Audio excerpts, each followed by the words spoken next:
RSS ही मोदी के साथ खेल कर रहा है? क्या वाकई में मोदी को कमजोर करने के लिए आरएसएस कोई ना कोई ऐसा बयान दे रहा है कि मोदी पर ही सवाल खड़े होने लगे हैं? मामला गंभीर है और आरएसएस के मन में आखिरकार चल क्या रहा है? बात इतनी नहीं है कि आरएसएस का बयान आया है, बात कुछ और भी है। यह बात क्यों? क्योंकि बयानों से यह महसूस हो रहा है कि आरएसएस नाराज है साहब से। वो क्यों? जब चाहे ऐसा बयान दे दिया जाता है कि चारों तरफ संविधान बदलने का शोर मच जाता है। अब इस बार भी ऐसा ही बयान तो आया, मगर पर्दे के पीछे की कहानी कुछ और बताई जा रही है। कुछ और कहानी है। आपको हैरानी होगी। क्यों? क्योंकि आरएसएस बीजेपी की सबसे कमजोर नब्ज पर वार कर रहा है, जबकि सब जानते हैं मोदी जी बहुमत से दूर रह गए और दूर रहना पड़ा। क्यों? क्योंकि आरएसएस जानता है संविधान संशोधन की बात थी और संविधान संशोधन और मोदी कहते हैं ना बाबा ना। आरएसएस कहता है संविधान संशोधन, बीच में संविधान और एक तरफ आरएसएस और दूसरी तरफ मोदी, मानो दोनों एक दूसरे को देख रहे हैं। अब हुआ क्या? हुआ ये दोस्तों कि आरएसएस के महासचिव हैं दायत्रे होसबोले, यानी आरएसएस में नंबर 2, उनकी तरफ से एक बहुत ही अजीबोगरीब बयान आता है। इस बयान के पीछे का खेल हम आपको बताएंगे, मगर पहले बयान पर गौर करिएगा और इस बयान पर बवाल जो मचा है वो समझिएगा, क्योंकि यह बयान भी बिहार चुनाव से पहले आया है। बिहार चुनाव से ठीक पहले बीजेपी को नुकसान पहुंचा सकता है और आरएसएस भी यह बात अच्छी तरह से जानता है। और अगर जानकर भी वो ये बयान दे रहा है आरएसएस, तो फिर खेल कुछ और है। आरएसएस महासचिव दायत्रे होसबोले एक बहुत ही बड़ा बयान देते हैं। उनके हिसाब से जो संविधान है, उस संविधान में समाजवादी और धर्मनिरपेक्ष ये जो 2 शब्द हैं, ये संविधान से हटाए जाने चाहिए। मैं नहीं कह रहा, वो कह रहे हैं, क्योंकि ये जो शब्द हैं आपातकाल यानी इमरजेंसी के दौरान उस वक्त की सरकार ने, कांग्रेस की सरकार ने संविधान में जोड़े थे।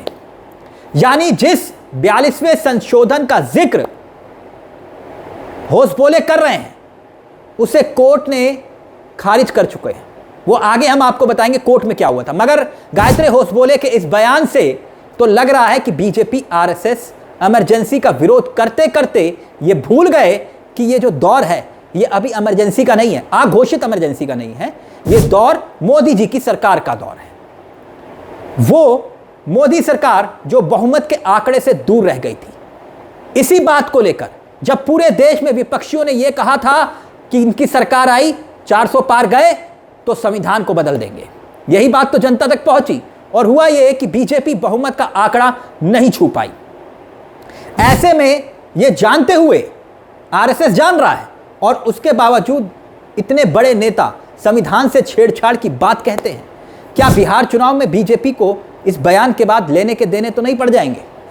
ऐसे में हम ये बात मानने को तैयार नहीं है कि आरएसएस इस बात को नहीं जानता होगा कि ये जो वो शब्द बोल रहा है उसका असर कहां तक पड़ेगा। इस तरह का बयान उसकी तरफ से जो आया तो सीधे सीधे तौर पर अब विपक्षी हमला बोलेंगे किस पर? बीजेपी और मोदी पर, पीएम मोदी पर, कि देखो हम तो पहले ही कह रहे थे कि ये संविधान बदलना चाहते हैं और मन की बात जुबान पर आ गई।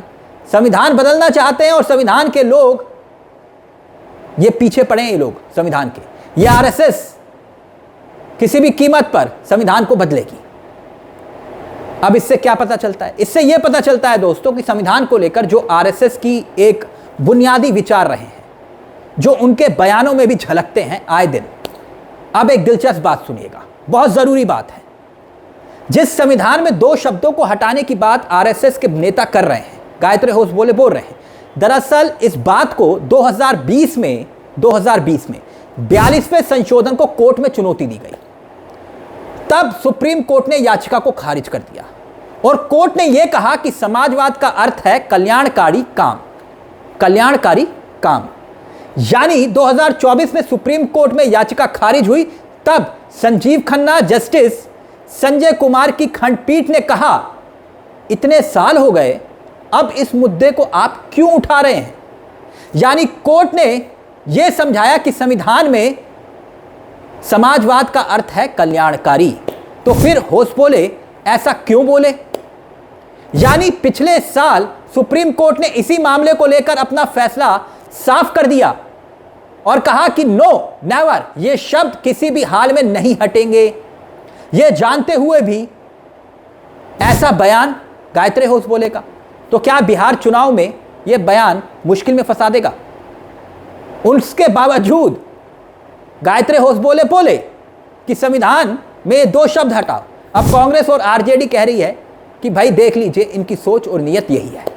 बीजेपी पर सवाल उठाए जा रहे हैं और जवाब मांगा जा रहा है कि क्या आप संविधान से छेड़छाड़ करने जा रहे हैं? अब बात इतनी नहीं है दोस्तों, दरअसल याद कीजिए, जस्टिस गवई उन्होंने अमरावती के एक कार्यक्रम में एक बड़ी बात बोली थी, इसी से जुड़ी हुई है। वो ये कि लोग कहते हैं, उन्होंने कहा कि लोग कहते हैं कि संसद सर्वोपरि है, लेकिन मैं कहता हूं संविधान सर्वोपरि है। बार बार जस्टिस गवई ने अलग अलग फैसलों में इस बात का जिक्र भी किया है। वो किसी भी कार्यक्रम में जाते हैं तो ये कहना नहीं भूलते कि संविधान बड़ा है, चाहे वो देश का कार्यक्रम हो या विदेश का कार्यक्रम हो, कि संविधान सर्वोपरि है। तो जस्टिस गवई जो कह रहे हैं कि संविधान सर्वोपरि है, दोस्तों सोचिए, उनके इस बयान को भी आरएसएस चोट पहुंचा रही है। आरएसएस गायत्री होसबोले का यह बयान उनके बयान को भी चोट पहुंचा रहा है। जस्टिस गवई संविधान को सर्वोपरि बता रहे हैं और आरएसएस के इतने बड़े नेता कह रहे हैं कि संविधान को बदल डालो, चेंज, संविधान के ये 2 शब्द गायब कर दो संविधान से। तब जबकि सुप्रीम कोर्ट कह चुका है कि ये दोनों शब्द किसी भी हाल में संविधान से नहीं हटाए जाएंगे। अब इस मुद्दे पर आप क्या सोचते हैं दोस्तों? ये जो बयान है ये किसके खिलाफ दिया गया है? आरएसएस ने संविधान के खिलाफ ये बयान दिया है, या फिर सुप्रीम कोर्ट के फैसले के खिलाफ बयान है, या फिर ये बयान मोदी की मुखालफत का एक बिगुल है, एक बिगुल जो मोदी के खिलाफ ही है, एक नई मुहिम का हिस्सा है? क्योंकि ये बयान तो ये सिद्ध करता है कि आरएसएस और मोदी के बीच सब कुछ ठीक नहीं चल रहा है, या फिर सिक्के का दूसरा पहलू कि मोदी जी ही चाहते हैं कि संविधान में बदलाव हो। दोनों में से एक बात हो सकती है। कमेंट बॉक्स में दोस्तों अपनी राय हमें जरूर बताइएगा कि आपको क्या लगता है कि क्या आरएसएस ही मोदी के साथ खेल कर रहा है, या फिर इस खेल में, संविधान को बदलने के खेल में, मोदी जी भी शामिल हैं? दोनों में से एक बात तो होगी। इस मुद्दे को लेकर अपनी राय हमें कमेंट बॉक्स में जरूर दीजिएगा। मुझे तिलक चावला को दीजिए इजाजत, लेकिन चलते चलते एक दरख्वास्त, आपने अगर हमारे अब तक इस चैनल को सब्सक्राइब नहीं किया है तो प्लीज सब्सक्राइब कर लीजिएगा, क्योंकि ये मंच आप ही का मंच है। मुझे दीजिए इजाजत। नमस्कार, जय हिंद, जय भारत।